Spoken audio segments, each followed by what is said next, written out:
Fala, queridos alunos, tudo bem? Aqui é o professor Fábio e eu vim falar sobre a partida de Bob Fish. A primeira partida desse livro aqui, ó. As 60 melhores partidas de Bob Fish. Esse livro, ele é revelador. Ele abre um pouco a sua mente porque ele faz com que você entenda um pouco mais de posição de xadrez, entenda um pouco mais sobre as nuances de táticas. Enfim, é um livro que todo mundo deveria ler. Deveria, tá? Se não é obrigado. Mas eu vou trazer algumas partidas desse livro para cá. E vou começar também a montar playlists de táticos. Porque é importante também a gente treinar isso. Não só ver partidas, tá? Eu sempre defendi isso aqui. Vou continuar com essa ideia. Eu parei um pouco para poder passar uma playlist de partidas, tá? Porque o pessoal tava me pedindo. Mas eu vou continuar botando partida, mas vou colocar tático também porque é importante. Bom, vamos lá. O Bob Fish, ele tinha 14 anos nessa época. Foi em 1957. E jogou contra James T-Shirt. Tinha 24 anos o cara. É assim, grande jogador, tá? De xadrez lá dos Estados Unidos, Nova Jersey, que foi disputada essa partida. E começou-se com E4. O James jogou C5, cavalo F3, E6. Quanto a esse esquema, o Bob Fish, novo, gostava de jogar o ataque do rei, né? Reparem nisso aqui. Desde dado 3, cavalo C6, olha só outra casa, G3, cavalo F6 e bispo na casa G2. Bom, tá vendo essa estrutura que eu pintei? Tá? Eu vou voltar rapidinho e vou explicar um pouco de uma coisa. Toda vez que joga peão na dama com você, você pode usar a defesa do rei. Cavalo F6, né? D4, cavalo F6, C4, G6. Tá vendo? Tô até mostrando, tô até pintando lá em cima como que foi o esqueminha do Fish. G6, cavalo C3, bispo na casa G7, E4 e D de dado 6. Essas 4 peças mexidas no tabuleiro, os 4 primeiros lances das negras, caracterizam a defesa do rei. Tá? É uma defesa sólida, agressiva e que dá compensação para ambos os lados. Provavelmente o centro vai fechar e o ataque das brancas vai ser pela ala da dama, focando no ponto C5, e o ataque das negras vai ser na ala do rei, focando no ponto F5. Tá? As rupturas vão ser por esses 2 pontos. Então, assim, você pode estudar depois, pode ver. Inclusive o Crico, ele explica muito bem sobre isso, tá? Ele dá uma abordagem muito bem das ideias gerais, história, eu acho muito bacana, recomendo, tá? Só um apanhado geral. O Fischer jogou muito essa defesa, o Kasparov também, e o Najdorf também jogou. Então são jogadores modelo que você pode procurar partidas desse tipo de esquema, caso você tenha gostado de ver agora o que é uma defesa do rei contra o peão da dama. É fácil de jogar porque quase tudo que as brancas jogam nesse sentido, você consegue fazer essa defesa rapidamente. Tá? Bom, eu falei um pouco dela só para vocês entenderem o que é defesa de Índia. É atacando pelas alas também, tá? Então, ele fez o ataque índio do rei. Tá? Aqui, ele esperava que o jogador jogasse D5. Tá? Esperava que jogasse D5. Seria jogado cavalo de D, cavalo de B, D2. Bispo na casa D de dado 6. Bispo G2. Cavalo de G em E7. Roque. E cavalo H4. Equilibrado com uma leve vantagem para as brancas. Ele esperava que chegasse nesse nível o jogo. Mas quando ele jogou cavalo F6, ele se surpreendeu e jogou seu bispo na casa G2, fazendo um esqueminha de ataque do rei. Bispo F7, roque. E aí veio o cavalo de B e D de dado 2. Ele podia ter jogado um E5.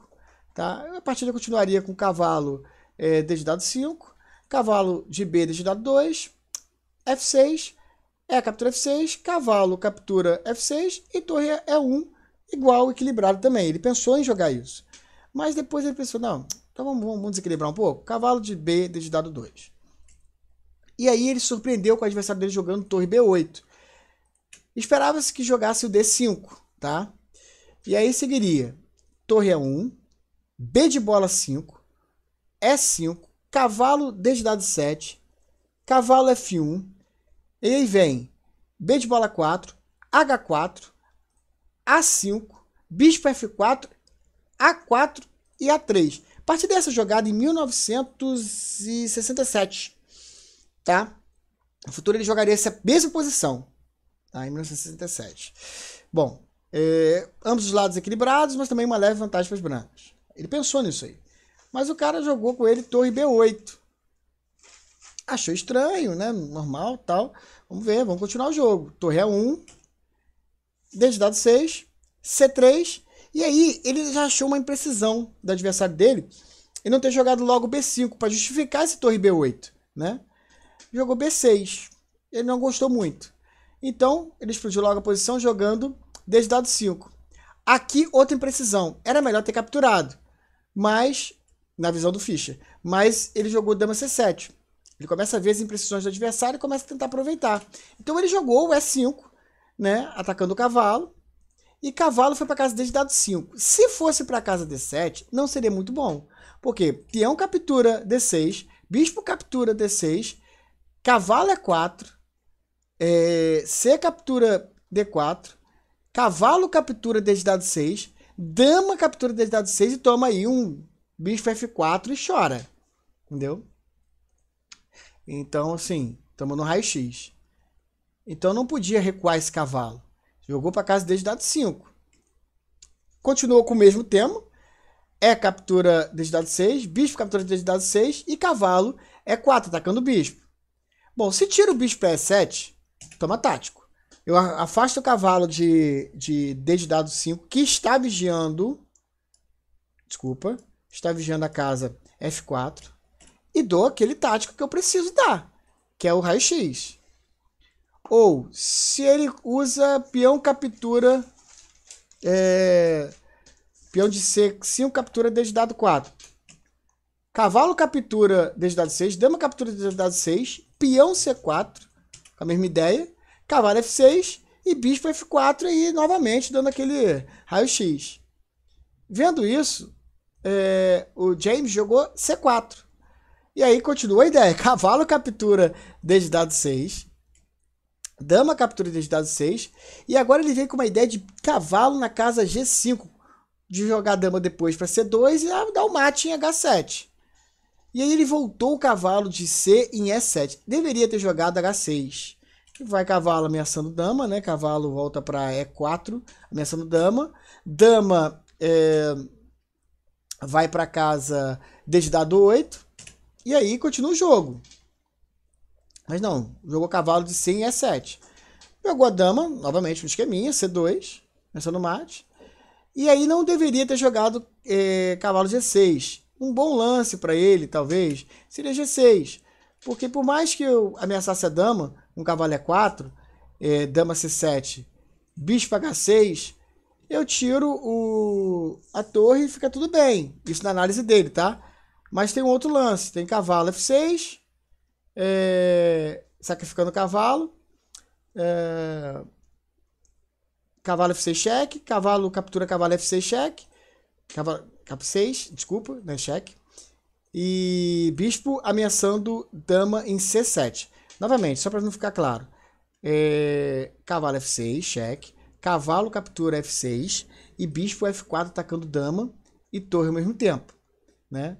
Aí fica na posição meio chata, né? Sim, você tá dando um cavalo por uma torre, né? Meio chato, mas e não tinha jogo, né? Agora, com esse cavalo em G6, ele joga o famoso H4, para depois jogar H5 e expulsar esse cavalo. Cavalo na casa F6, protegendo, né? Esse possível avanço de H5, protegendo H7. E agora tudo está protegido, né? Então, joga as brancas. Como você jogaria?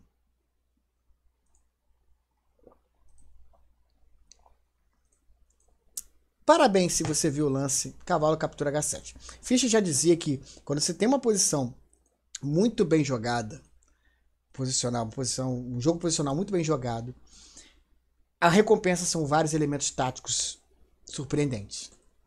Não com essas palavras, mas mais ou menos isso que ele falou. Eu não posso cometer o erro de capturar com o rei, porque se fizer isso eu tomo o tático do raio-x, porque o cavalo não pode sair. Por que ele não pode sair? Porque ele está exatamente sendo cravado. entendeu? Então, em G6, né? Ele não pode por causa de dama C2. Beleza. Então ele foi com cavalo em H7. Vamos cutucar o cavalo? H5, cutucando o cavalo. E agora ele não pode jogar cavalo E7, porque senão toma o tático. Ele tem que jogar cavalo na casa H4, devolvendo essa qualidade. Por quê? Porque ele vai fazer compensações. Porque se você joga o lance como bicho F4, ele vai ter que tirar a dama para desde dado 8, foi o que foi jogado. Mas se captura, olha só, capturou o bispo, recaptura e cheque. Essa diagonal fica muito perigosa, dama tá entrando, enfim. Complicado. Você ganha bispo. Então, assim, tem que capturar o cavalo. Capturou o cavalo. Torre na casa B de bola 7, justamente para, mais uma vez, dar a diagonal às negras, né? E atacar em B7, por exemplo, você captura, né? Isso aqui fica bem infernal, né? Infernal, né? Fica um negócio meio estranho, né? Ou até aqui, né? Direto. Fica um negócio meio estranho, né? Então, assim, tem que saber o que você vai fazer. Fischer viu isso e jogou H6. H6, dama captura H4.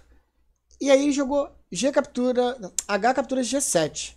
Ele não poderia ter capturado de rei, como ele fez. Ele capturou de torre. Ele jogou de torre. Não, ele deveria ter jogado de torre. Porque ele capturou de rei. O problema aqui foi o seguinte: se joga de torre, já tá ruim. Mas pelo menos amenizaria as coisas, entendeu? Amenizaria as coisas. Tá ruim ainda essa posição, tá uma vantagem muito boa para as brancas, mas pelo menos continuaria o jogo. Mas não, ele jogou o quê? Ele capturou de rei, então ele cometeu um suicídio. Até no livro tá dizendo isso. Ele cometeu um suicídio posição. Por quê? Porque agora vem torre em F4, em E4, ameaçando dama indiretamente, e porque você vai tirar o bispo dando cheque. Então vai ter um duplex, né? Um ataque descoberto seguido de um duplex, né? Um ataque duplo, né? Tema até do vídeo de amanhã. E aí vem dama H5. E agora torre H3, torre E3, desculpa, com a ideia de torre H3. Justamente para poder tocar em H7. Para começar a fazer essa pressão no rei, né? Bom, ele jogou F5 com a ideia de cortar a dama. Tomou um torre H3. Dama E8. Tomou um bispo agora na casa E5. Podia ter jogado o bispo H6 e ganhado torre. Prefiro cutucar mais. Cavalo F6. E agora o sutil lance, dama D de dado 2. As casas negras estão enfraquecidas, cara, perto do rei. Quem protege as casas negras? Quem protege? Essa aqui eu consigo proteger. Mas e aqui? Não consigo, né? Quem protege é essa casa aqui. Eu consigo entrar aqui, ó. Machucar mais ainda a posição. Percebendo isso, ele jogou rei F7. Dama, né, na casa G5.